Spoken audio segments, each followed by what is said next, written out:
Sr. Engenheiro, na sua opinião, qual é que acha que é o papel de um empresário em termos de organização de um país? Começa um bocadinho por aquilo que eu disse há pouco, as empresas têm um papel social fundamental. E não é só que pagam salários e mantêm a economia a funcionar. Estabelecem-se, sobretudo, em cima ou com as pessoas que empregam e que ajudam a melhorar. E desempenham um papel social naquilo que eu já referi, os valores que lhes transmitem e o orgulho que têm ou não têm no que fazem. Mas depois têm papéis muito mais importantes. São elementos de um exército, se quisermos, que mantém a independência dos países. Sobretudo se forem empresas que evoluam no seu know-how, que adquiram novas formas de saber fazer as coisas e que consigam exportar um país, de uma forma geral. Esta é uma visão um bocadinho liberal, que hoje em dia está fora de moda, começa agora a aparecer um bocadinho nas notícias, mas que é um país, como a nossa casa, aliás, deve, em princípio, exportar mais do que o que importa. Ou seja, deve ganhar mais do que o que gasta. Ou então alguma coisa vai acontecer ao contrário, não é?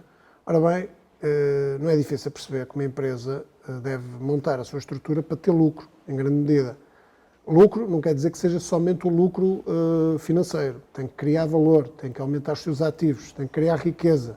E depois, essa riqueza não tem a ver somente com o estoque que tem ou com a tabela de preços. Tem a ver com a capacidade de fazer produto que os outros não conseguem. Tem o facto de, mesmo sendo uma empresa pequena, poder exportar para a Austrália, por exemplo.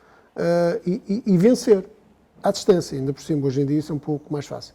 Ora bem, esse tipo de valor que as empresas criam é, no fundo, somado, é aquele que mantém um país forte. Há alguns exemplos, não há muitos exemplos, mas há um exemplo que acho que vale a pena destacar, que é a Suíça.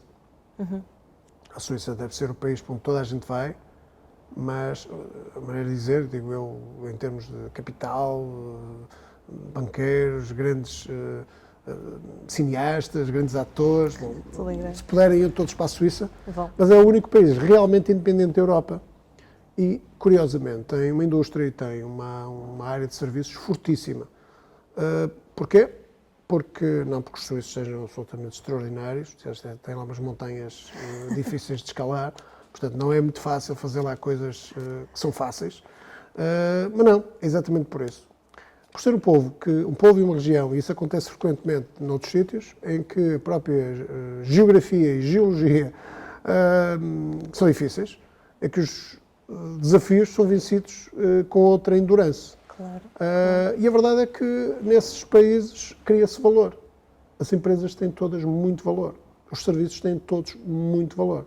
E muitas das marcas europeias de grande valor, por alguma razão, estão na Suíça. Isto é um exemplo. Não é que eu tenha a Suíça, por exemplo, porque prefiro estar mais à beira-mar do que estar lá no meio das montanhas. Mas Portugal poderia perfeitamente ser uma Suíça, num certo sentido. Mas não é. Até porque não tendo as montanhas, tirando a Serra da Estrela, é muito mais fácil fazer coisas como autoestradas, que infelizmente são demais.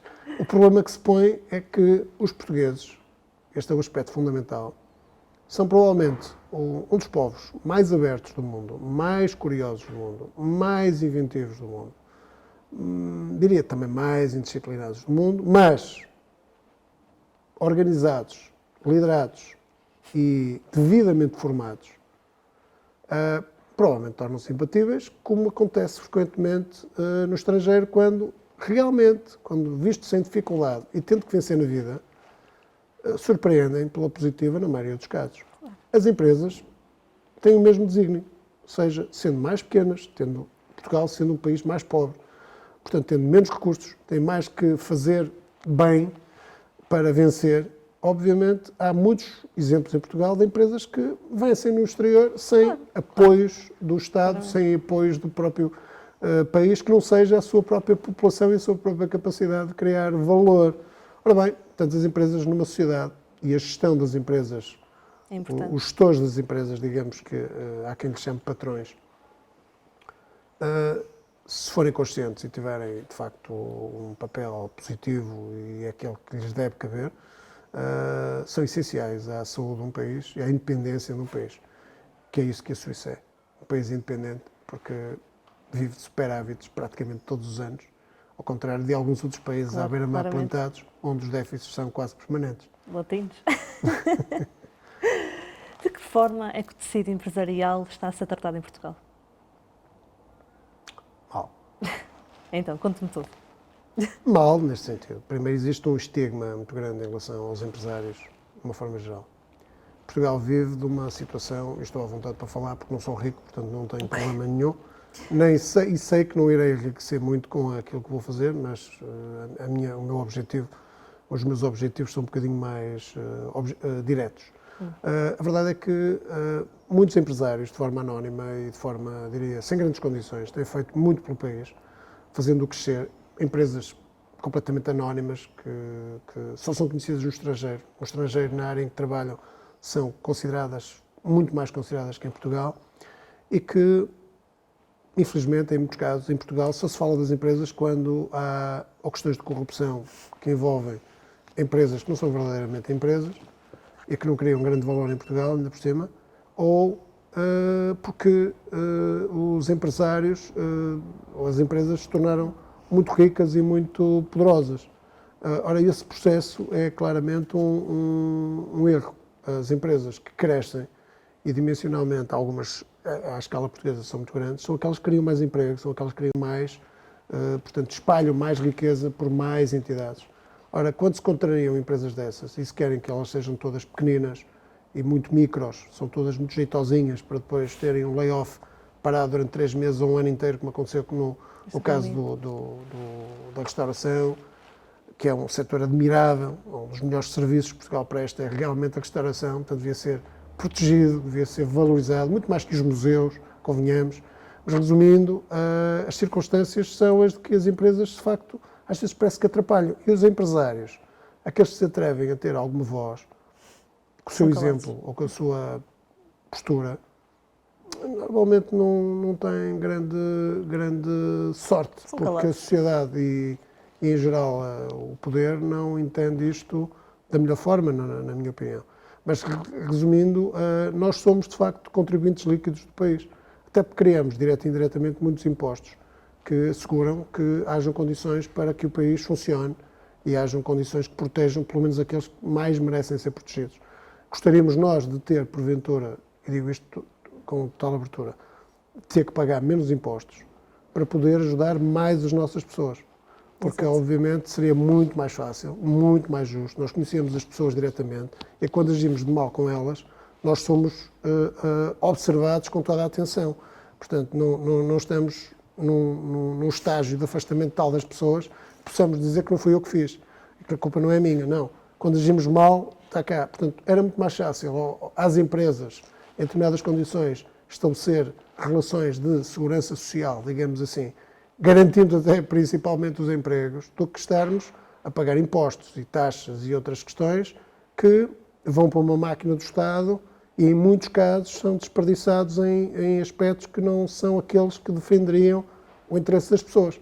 Portanto, parece-me que algo está errado nisso, mas, infelizmente ou felizmente, nós temos que continuar a conviver com essa realidade e a fazer o nosso melhor para que um dia isso possa mudar um bocadinho e facilitar-nos um pouco a vida. Vamos Esperemos. ver. Vamos ver. Senhor Engenheiro, vamos entrar na rúbrica das perguntas difíceis. São apenas 5 e só depende da sua resposta justificar, mais nada. Está bem? Primeira, qual foi o momento mais difícil da sua vida? Foi quando saí aqui da empresa da segunda vez. A segunda vez? Ok. Qual foi a melhor decisão que tomou na sua vida? Por acaso foi voltar da segunda vez à empresa. É tudo à volta da empresa. Em O seu geral, pior sim. momento e a sua melhor decisão. Sim. Aquelas que mais impacto tiveram, sim. Ok. Quem é a pessoa mais especial para si e porquê? Isso aí é a minha mulher. E exatamente por uma razão muito importante.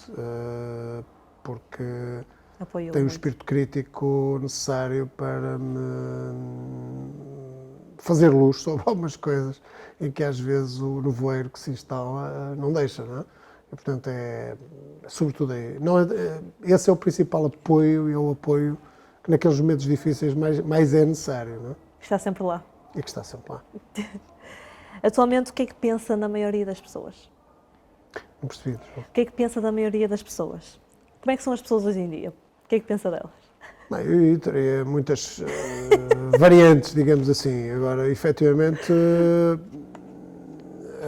eu hoje por natureza, sou um otimista e em relação às pessoas, eu acho que às pessoas, à sociedade, eu diria num contexto mais global, acho que hoje estamos numa sociedade bastante mais justa, apesar de tudo, do ponto de vista da consciência que todos temos de algumas questões que eram, digamos, esquecidas ou eram menos importantes. Portanto, a sociedade evoluiu muitíssimo nesse domínio. Isso é bom. Agora, é muito mais exigente, porque, infelizmente, também, ao nível daquilo que é a comunicação social, a comunicação geral que existe, que às vezes não tem nada de social, existe uma distorção, uma imagem distorcida e trabalhada sobre muitos aspectos da sociedade e que, a meu ver, insultam aspectos que vieram da história, ou aspectos que vieram da nossa cultura Põe e em que causa. tornam, aparentemente, as pessoas ou a sociedade um problema, mais do que um fator positivo. Portanto, espero que a humanidade, de uma forma geral, que é uma espécie absolutamente notável, embora temos que ter a humildade de reconhecer, se nos cair um meteorito, provavelmente desaparecemos no dia seguinte. Portanto, convém que nós tenhamos a noção que não temos limites. Ou melhor, que temos limites. E, portanto, nesse ponto, acho que a humildade e a sabedoria seria, de facto, muito interessante para todos nós se nos determos sobre muita coisa que está a acontecer. Portanto, agora, eu sou um otimista e considero que hoje as pessoas têm valores que acho que devem ser adaptados à vida de hoje em dia, mas claramente a esperança que eu tenho é que efetivamente o mundo vai evoluir muito positivamente nos próximos tempos. A última. Se tivesse um superpoder, qual seria? Ui, deixa-eu pensar. Isso é mais difícil. Não me estou a ver com nenhum superpoder. Nunca pensou nisso? Não, nunca pensei nisso. O que é que eu mudaria? Para ter um superpoder só é útil se ele mudar alguma coisa para melhor, não é? Muito bem. Bom, não querendo ser egoísta, diria que se eu pudesse usar esse superpoder, eu mudaria Portugal. Mudaria o estado de coisas. E acho que Portugal seria um país absolutamente notável. Por aquilo que eu conheço, Isso numa Suíça. muito melhor que isso. Ok. Muito melhor. Tinha praia e sol e uma comida fantástica. Portanto, eu acho que o problema é que íamos ser pequeninos para tanta gente que queria vir parar. Muito bem. Sim, mas era isso. Para finalizarmos esta entrevista, tem alguma mensagem que queira deixar? Diria nunca desistir. É um aspecto que eu acho que os portugueses já mostraram muitas vezes que não desistem e quando as coisas são difíceis desistem menos ainda.